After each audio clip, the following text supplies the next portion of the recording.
Voir. T'es l'artiste qui a inauguré la chaîne quand on a lancé la chaîne de télévision. Donc ça paraît naturel que tu sois là aujourd'hui, souriant, tout frais. Toujours. Tout content. Toujours. Qu'est-ce qui te provoque cette attitude-là en fait? Bah, je suis comme ça de nature en vrai. Hein.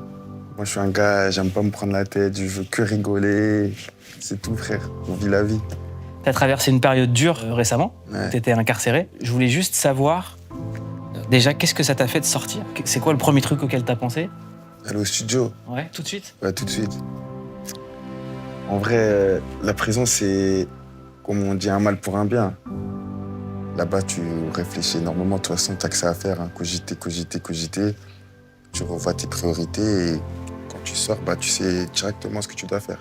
Donc ta priorité à toi, c'est le travail. C'est le boulot, la famille, c'est tout. La famille. Est-ce que tu pensais à la musique à ce moment-là? Bah, la musique, c'est mon boulot. Ouais. T'as vu ou pas?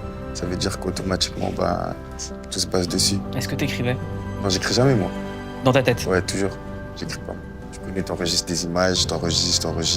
C'est le quotidien là-bas, c'est tous les jours la même chose. Ça veut dire que quand tu sors, bah, c'est tout droit. En tout cas, au studio, c'est tout droit. Parce que avant cette incarcération, tu disais, moi, je vais vous raconter des choses qu'aucun artiste n'a racontées parce que je suis en train de vivre des choses que peu de mecs de quartier vivent. Et arrive la prison. Est-ce que ça modifie ton contenu artistique? Bah, pas forcément. Ça me modifie pas, mais ça rajoute, on va dire, ça rajoute des choses à dire. J'avais une histoire, maintenant avec ça, bah, j'ai encore une autre histoire à raconter et ça se complète. C'est un suivi, quoi. Qu'est-ce que tu faisais là-bas? Du sport. Du sport? Et j'ai fait 2 prisons. J'ai fait la santé et ensuite Bois d'Arcy. La santé, ça va, c'était plus calme. Bois d'Arcy, j'étais en mode seul en cellule, seul en promenade. Donc j'étais que moi tout seul, gros, que moi tout seul. Et je cogitais tout seul. Et voilà. Comment ils se comportaient les autres détenus avec toi? Non, normal. Normal? En prison, il n'y a pas de star ou de je sais pas quoi. Tout le monde, il est pareil. Hein. Il n'y a pas de différence, il n'y a pas de statut, il n'y a pas de... On est tous ensemble dans la même galère. On se serre tous les coudes. Et vas-y, on avance. T'as passé les fêtes là-bas? Ouais. Noël, jour de l'an? Ouais. À quoi tu pensais à ce moment-là? À ma famille. Le premier Noël que je fais sans ma daronne. Tous les Noëls, moi, je suis chez ma daronne, t'as vu. Là, je l'ai senti, mais ça va, ça forge. Ça forge. C'est surtout pour elle que c'était vraiment dur, t'as vu. Ça veut dire qu'aujourd'hui, je sais que j'ai plus intérêt à aller là-bas. J'ai plus intérêt. Moi, tu m'as touché parce que la première fois que je t'ai rencontré, tu m'as dit je suis content. Parce que ma mère, je lui ai tellement fait la misère quand j'étais petit que là, maintenant, elle a plus à penser aux galères. Et là, tu l'as remis dans une galère. Financièrement, elle n'était pas en galère, tu vois. C'est juste que le fait de ne pas voir son fils et de savoir que son fils, il est en prison, comme toutes les mères, ça fait mal au cœur. Donc rien que pour elle, je me dois de rester concentré dehors. Est-ce que tu sens que tu t'es senti victime d'injustice ou c'était naturel que tu fasses ça? C'était payé? Tu le méritais? J'avoue, on a fait un bordel. On a fait bordel, frère. On a mérité. Qu'est-ce qui Pas s'est te passé? mentir. On était en boîte. Il y a 2-3 malins qui ont essayé de un peu toucher ma montre ou tu vois. Et vas-y, c'est parti. Hein.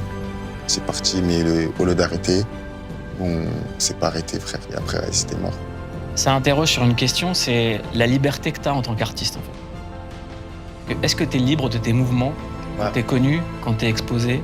Moi, je suis du genre de gars qui est en mode, je suis un mon-footiste. Moi, Koba, pas Koba, je suis le genre de gars, tu peux me croiser partout. Tu peux me croiser dans Paname, tu peux me croiser au resto, tu peux me croiser à la chicha, tu peux me croiser en boîte. Je voulais pas vraiment me dire que vas-y, je suis une star et je peux pas aller là-bas parce que je suis une star. Moi, j'étais en mode, vas-y, nique sa mère, tu vois. Mais avec ce qui s'est passé, bah, je me rends compte que je peux plus me mêler aux gens comme ça, traîner dans les boîtes, traîner n'importe où, comme je le faisais avant d'aller en prison, t'as vu. Ça m'a permis de me refocaliser sur ce que je dois faire vraiment et de rester concentré. Hein. C'est le plus important. Ça veut dire qu'au lieu de se retrouver dans des situations bêtes, maintenant, je préfère éviter tu vois, pas les endroits où il y a du monde, tout ça, et vas-y, tranquille. Au moins, je sais qu'il n'y aura rien et je suis tranquille. Donc t'es pas si libre que ça? Comme tout artiste, comme footeux, comme ce que tu veux, à partir du moment où tu as une autorité, tu dois faire attention où tu traites, tu dois faire attention à ce que tu dis, tu dois faire attention à ce que tu partages sur les réseaux, tu dois faire attention à tout parce que ça peut être mal interprété, comme ça peut se propager à un niveau que même toi, tu savais même pas, t'as vu. Et quand c'est parti, c'est mort. Quand t'es un artiste, quand c'est parti, c'est mort. Il t'a fallu du temps, toi, à prendre conscience que t'étais un artiste? Il a fallu ma peine de prison. Carrément. Ouais. Je savais que j'étais un artiste. Mais dans ma tête, j'étais en mode, comme je t'ai dit, j'étais en mode nique sa mère, gros. Là, j'ai fait 4 mois, j'ai bien réfléchi. Et ça y est, j'ai compris. Enfin, je pense avoir compris, en tout cas. Est-ce que tu t'es dit, en vrai, si tu béton, c'est que t'es con? Ouais, j'ai fait le con, je suis béton. Hein. J'ai fait le con. En plus, c'est vrai, on a fait les cons. On aurait pu éviter. On aurait pu éviter, reprendre nos voitures et se tailler, mais tranquille, ça forge. T'écoutais de la musique là-bas? Tu regardais des films? Tu lisais? Ah, j'écoutais la musique. Ouais. Ouais, bah ouais. À la mort. À la mort, tu connais. T'as ta chaîne IFI, t'as tes CD, au calme, tranquille.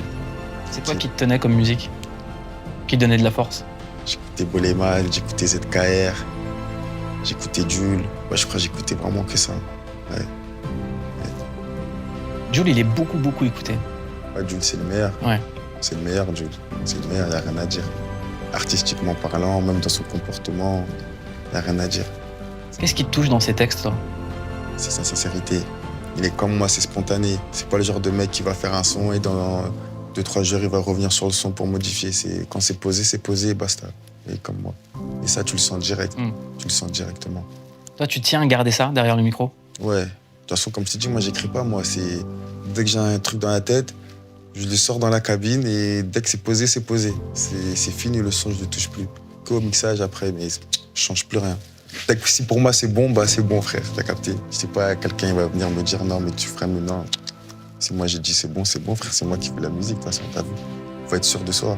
Un autre artiste qui a été important pour toi, c'est Chief Keef, Ouais, qui est toujours important pour toi d'ailleurs. ouais. Qu'est-ce qui te touche chez lui? C'est quoi les points communs que tu arrives à identifier? Les points communs.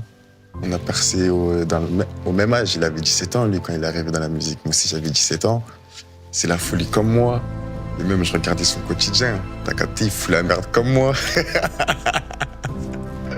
Donc, je me suis bien reconnu en lui, t'as vu. Même les locks, tout. Moi, j'ai commencé par rapport à lui, t'as vu. C'est un exemple, frère. Il sait très bien ce qu'il fait. Il a plus besoin de rapper. Tu vois pas. Et moi, à ce stade, je vais arriver à ce stade-là, moi. Ne plus avoir besoin de rapper.